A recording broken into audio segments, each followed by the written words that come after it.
Hi, this is Dr. Tim Clinton. Thanks for listening to Family Talk. You going through a tough time right now? Can't see your way out? You think there's no hope? We'd love to talk to you. I want you to know this. Dr. Dobson has been doing this for a long time, and he really cares about you so much that we'd love to talk to you right now. You can actually call us toll-free. Our number is 877-732-6825. You're going to be encouraged. You're going to be challenged. You're going to find new hope. You know why? Because God really does care about you. He loves you. And Dr. Dobson cares about you too. Call us now, 877-732-6825.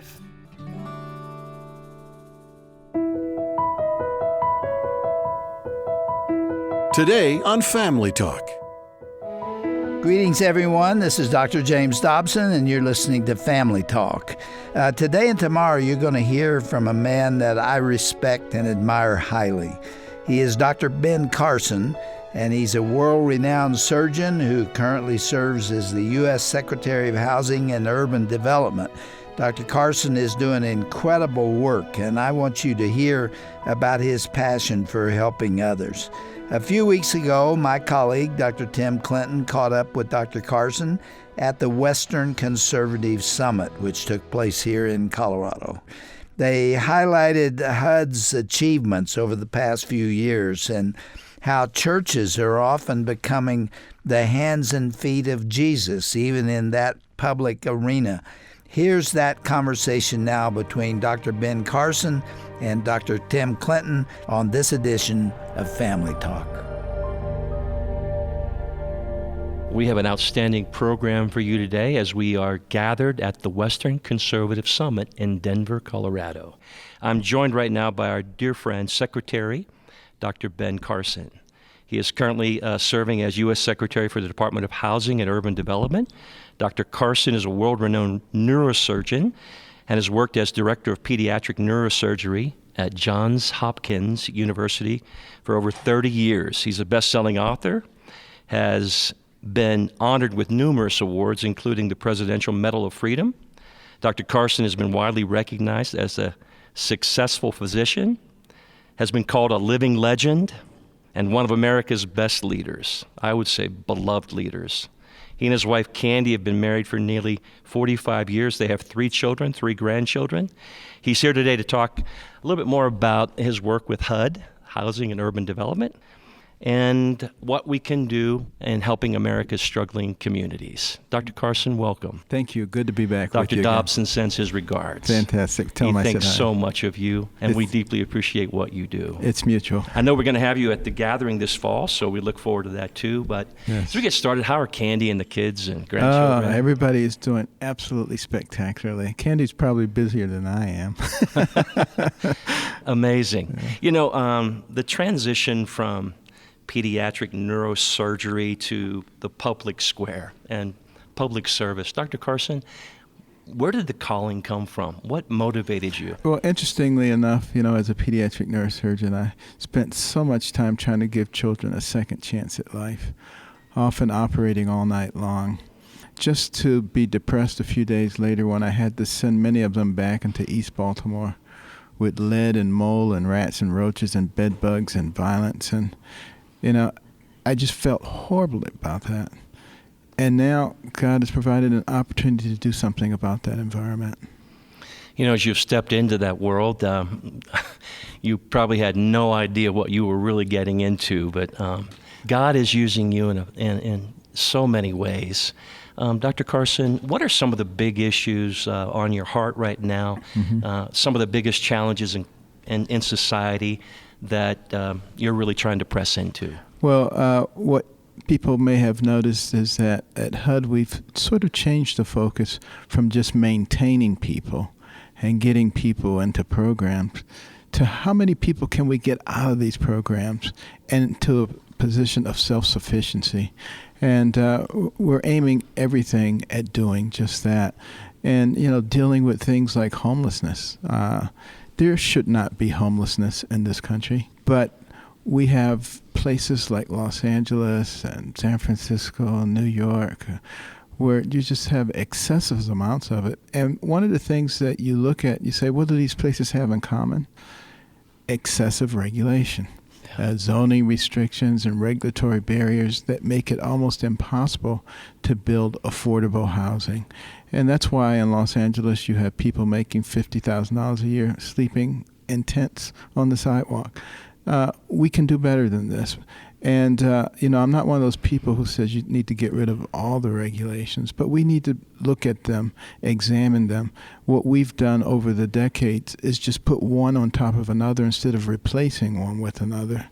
And, created a situation where to get from point A to B instead of a straight line, it becomes a labyrinth, which takes a lot of time, effort, and money. I looked over the accomplishments of your department for 2018. I read these things. Maybe you could just talk a little bit about them. I'm glad you brought that up because if you go to the website, HUD.gov, and you look under the accomplishments section, you'll be blown away. I was. Because I was shocked. You never hear any of this stuff on the news. That's exactly what I was saying. I didn't know what all you were involved in. Yeah. But reinvestment in communities where you guys go out and you were actually converting over 100,000 housing units into rental type properties for people. Which saves a lot of communities, the Rad Program.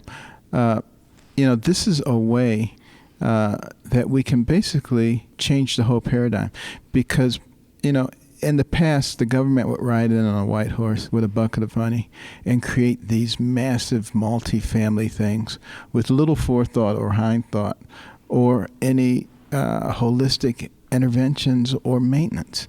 And of course they would deteriorate and be a horrible setting for people to grow up in, but also they detracted from the surrounding areas. We don't do that anymore. Now it's public-private partnerships, it's mixed income, it's holistic development that have all the things surrounding it that are required for people to develop. We're also, emphasizing things like Section 3 now. We're writing new rules on Section 3, which says if you're getting HUD money, you have an obligation to employ, train, or give contracts to low-income people in the area. Wow. It hasn't been used much before because it was so complex, and people just didn't want to go through all that. We're rewriting it to make it much easier to use and incentivize people to use it. Those are the kinds of things that make a difference. We're looking at ways to get rid of the perverse disincentives because these have existed for decades in which you're getting housing assistance, you make more money, you have to report that so that immediately your rent can go up. That's not much of an incentive to improve yourself. Or if you bring another income-producing person into the household, you have to report it so your rent can go up. Don't even think about getting married. Forget about that. And, that's why we have situations. There was one housing complex I went to that had about 700 units. 99% of them were occupied by single mothers, because they have a disincentive to get married. This is not a good thing for our society because when you look at the Brookings study on poverty, it was an extensive study, and Brookings is not a conservative institution. And they said there are 3 things that a person could do to reduce their risk of living in poverty to 2% or less. Number 1, finish high school. Number 2, get married. And number 3, wait until you're married to have children. We used to know that stuff. Now it's like, how about wow. It? Yeah, how about it? But, if it's a matter of just getting back to common sense and some of the values and principles that help to make this into a great country. But, we've reached a point in our society where you're not supposed to talk about values and principles because somehow that's going to be offensive to somebody. And, political correctness is in the process of destroying our society, and we got to be smart enough to recognize I want to talk a little bit about that here in just a moment. But another piece that was stunning to me was advancing economic opportunity through home loans and more. I think I read 669,000 people in 2018 exactly were afforded an opportunity to get a loan. Well, the FHA is one of the biggest offices at HUD, providing, mortgage insurance for first-time home buyers and non-traditional home buyers is a commitment that we have. But we also make sure that we learn from things in the past. The housing crisis that occurred a little more than a decade ago was because people said everybody should be a homeowner. Well, putting a person in a home that they can't afford or are not ready for is not really doing them a favor. Yeah. They lose the home, they lose their credit, and they lose their future opportunities. And as a result of that, we have fewer homeowners today than we had before the crisis started. Another area, reducing homelessness. I had no idea that you guys make this a very intentional effort of the department. Absolutely. It's one of our biggest areas. We're committing well over $2 billion to our continuum of care homelessness assistance programs this year. And what we're looking at now are supporting programs that get good results. In the past, it was only housing first. That was the philosophy. Now it's housing first, second, and third, which means, yes, we need to get people off the street, but we also need to analyze why they're on the street in the first place, and then we need to fix it. Because, the more people we can return to functionality and contributing to our society, the stronger we become as a society. Secretary Carson, the issue of faith in your life is very prominent. I think what a lot of people don't know is how serious the administration also takes faith communities and want to engage faith communities. Yes. My understanding is across the administration, there are faith leaders in each of those areas, Yes. and then there's a real intentional effort to engage churches in particular. Absolutely. Can you talk about what HUD's doing to try to engage? Yes. Well, we do have a faith-based office. All the agencies do. They meet together regularly, talk about things that they can do. They're the ones who actually frequently bring to my attention, some of the defects in the policies. And for instance, by just using a housing first model for homelessness, it was excluding a lot of the faith-based organizations who have homelessness programs but have requirements for people and have been very effective in getting people out of poverty also. And do recognize that this president has signed more executive orders dealing with the faith-based community and with the religious liberty probably than all the others put together. And that's something that a lot of people do not realize. It's stunning. Yes. And, we talk about it all the time. I was with him a few weeks ago in the Beast, that's the car, the armored car. And he was saying, as long as I'm president, these people who are talking about taking and God we trust off of our coins and our bills, it's not going to happen. He's actually very committed to the faith-based organizations in this country and recognizing that, if you don't believe in something, you'll fall for anything. Yeah. There are some churches out there now participating, trying to raise funds to help facilitate housing development and more for those. I was at one yesterday. Where are you? Tell us. Yesterday I was in Salt Lake City at Welfare Square, where the Mormon Church has basically taken to heart what the Bible tells us to do. To take care of the poor, to visit the fatherless and the widows, and to deal with their needs. So, they have food processing and distribution system that goes nationwide.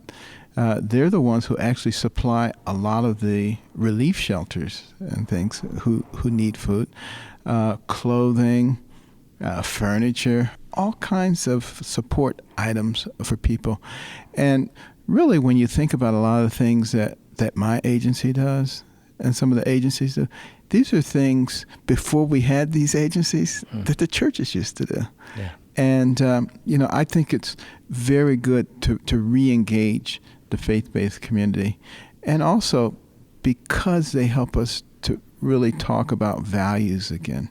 They talk about helping our neighbor, about listening to people, communicating with people. If we spent more time doing that, there would be much less time to hate on people, which is what seems to be going on right now. If there are people listening right now who may give leadership to an area like this in their local church, are you saying that there's a way to connect these dots together and they shouldn't be afraid of the government and government funding and more? No. You want to be very intentional. You want to move funds in that direction. Absolutely. And we're very happy to do that. We want to work with them.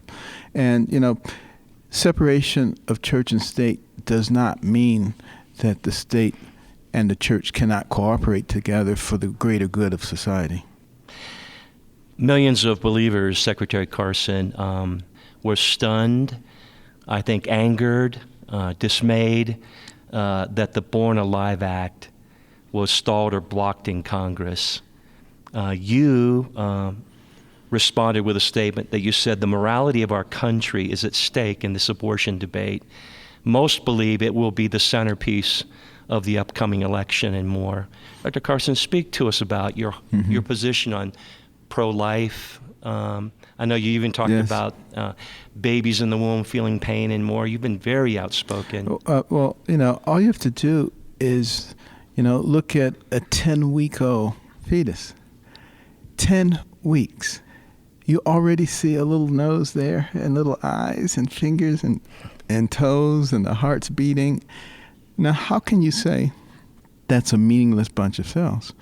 And, a while back, a beautiful young lady came up to my wife and she said, "Are you Dr. Carson's wife?" She said, "Yeah." She said, "Your husband operated on me when I was still in my mother's womb." No way. And there she was, no way. Beautiful, statuesque young woman who's taking care of herself. How can you then sit there and say that that is a meaningless bunch of cells? And everybody has so much potential. And, one of the reasons that a lot of the abortion apparatuses do not want the mothers to see the ultrasounds is because they know that it will tug at their heartstrings. Most sacred relationship on earth is the mother and the baby.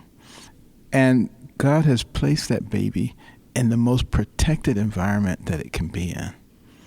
And we've allowed people to make it seem like the mother and the baby are adversaries instead of the most close connection that people can have.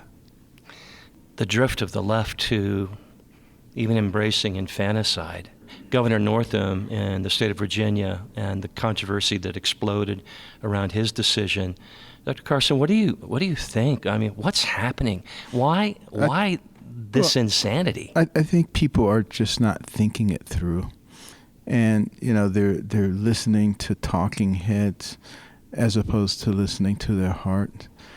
And, one of the things that I discovered when I was running for president, and I traveled all over this country to every little nook and cranny, people in this country, for the most part, have common sense and have compassion, and they're willing to reach out to others. But what has happened is we have these megaphones of people who have different agendas, and they've created a silence.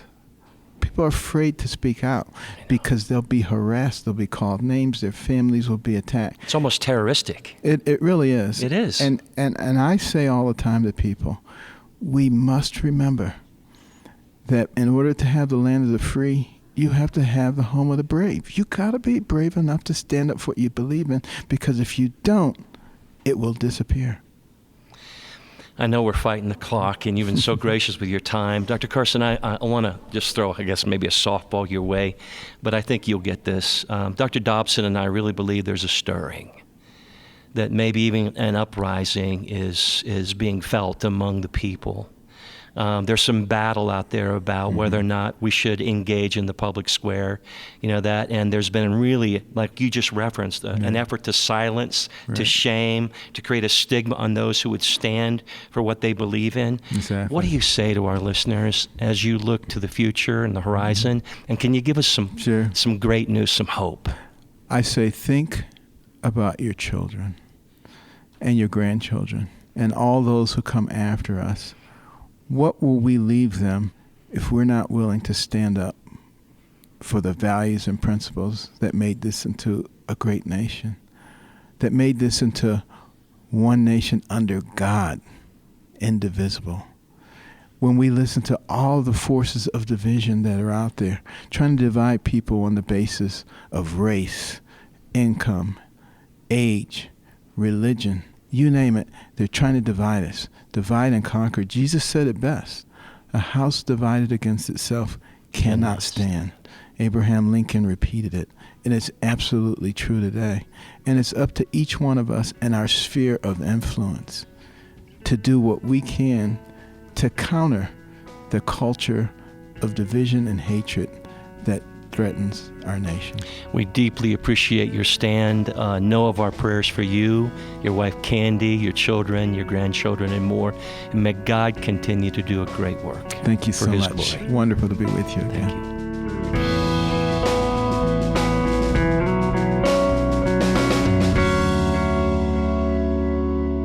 An inspiring end to this fascinating broadcast here on Dr. James Dobson's Family Talk. I'm Roger Marsh, and our host has been Dr. Tim Clinton. His guest, U.S. Cabinet Secretary for the Department of Housing and Urban Development, Dr. Ben Carson. Hope you were encouraged today and motivated to care for those who need help in your community. You can learn more about HUD's many accomplishments by going to our broadcast page at drjamesdobson.org. That's drjamesdobson.org, and then click onto the broadcast icon at the top of the page. Now, while you're on our website, I urge you to click onto our blog tab when you're there as well. We have tons of informative entries from Dr. Dobson, Dr. Tim Clinton, and many of our past guests. Our bloggers focus on issues such as parenting, rebuilding marriages, religious liberties, and much more. Now, the next time you're looking for relevant and uplifting content online, read a few of our blogs at drjamesdobson.org. Recently, I've been thinking about all the destructive and oftentimes obscene materials that are available online. If you're like me, you've probably had enough of it.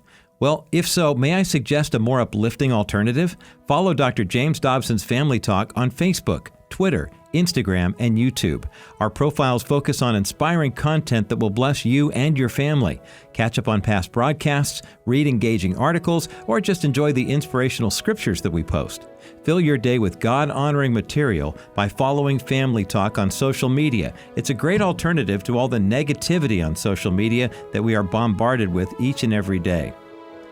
Well, that's all the time we have for today. Be sure to tune in again tomorrow for another broadcast featuring our good friend Dr. Ben Carson. You'll hear his presentation from this year's Western Conservative Summit in Denver, Colorado. It's an exciting presentation that you will not want to miss. That's coming up next time right here on Dr. James Dobson's Family Talk.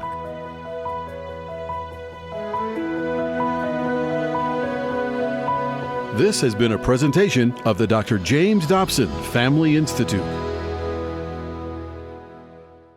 If self-esteem is something we value for our sons and daughters, maybe it would be helpful to assist them in achieving it. Dr. James Dobson for Family Talk. It seems like every teenager has to come along today and bump his head on the same old rock, experiencing those terrible feelings of inferiority and inadequacy. To help kids minimize that experience, I've found it beneficial to talk to them about confidence long before adolescence has arrived. For example, when a young child meets another boy or girl who's too shy to speak or even look at him, you might say afterwards, "Did you notice that Johnny didn't look at anyone when he spoke? Why do you suppose he seemed so embarrassed when he was talking to us? Do you think he doesn't have much confidence in himself?" As the elementary years unfold, you can talk openly about feelings of low self-worth and how they translate into action. For example, when someone misbehaves in school, you might ask your child about it. "Did you notice how silly David acted in class this morning? He was trying hard to make everyone pay attention to him, wasn't he? Do you have any idea why he needs to be noticed every minute of the day? Maybe it's because David doesn't like himself very much." When we train our children in this way to see others in a truer light while preserving their own dignity and sense of worth, we're laying a foundation for their own self-confidence during the inevitable storms of adolescence. Hear more at drjamesdobson.org. Hi, everyone. This is Dr. Tim Clinton. Thank you so much for listening today to Family Talk, a radio production of the Dr. James Dobson Family Institute. I wanted to take a moment to tell you a little bit about our growing ministry here. This new institute is continuing Dr. Dobson's life work by fighting for marriages and families. It's no secret that our Christian values are under attack, and we must stand up for righteousness and biblical truth unashamedly. We believe this new institute is doing just that. Aside from our Family Talk broadcast, there are 3 other divisions through which we're continuing this legacy of work. The first one is our educational partnerships with colleges and universities to encourage the next generation. Secondly is the Dobson Policy Center. It keeps you informed on how the political arena influences the family. And lastly is our online collection of all of Dr. Dobson's work in the Dobson Digital Library. We're excited here at JDFI for this expansion. We hope you'll partner with us, and thanks for being a friend of the family. Hello, everyone. Roger Marsh here for Dr. James Dobson's Family Talk. The news comes in all shapes, sizes, and formats these days, but how do you cut through all the noise and get to the heart of the matters that affect your family? Well, come to Dr. James Dobson's Family Talk and sign up for Dr. Dobson's monthly newsletter. You'll find clarity on tough issues, encouragement for daily life, and trusted principles to help you build strong, healthy, and connected families. Go to drjamesdobson.org and sign up today. That's drjamesdobson.org.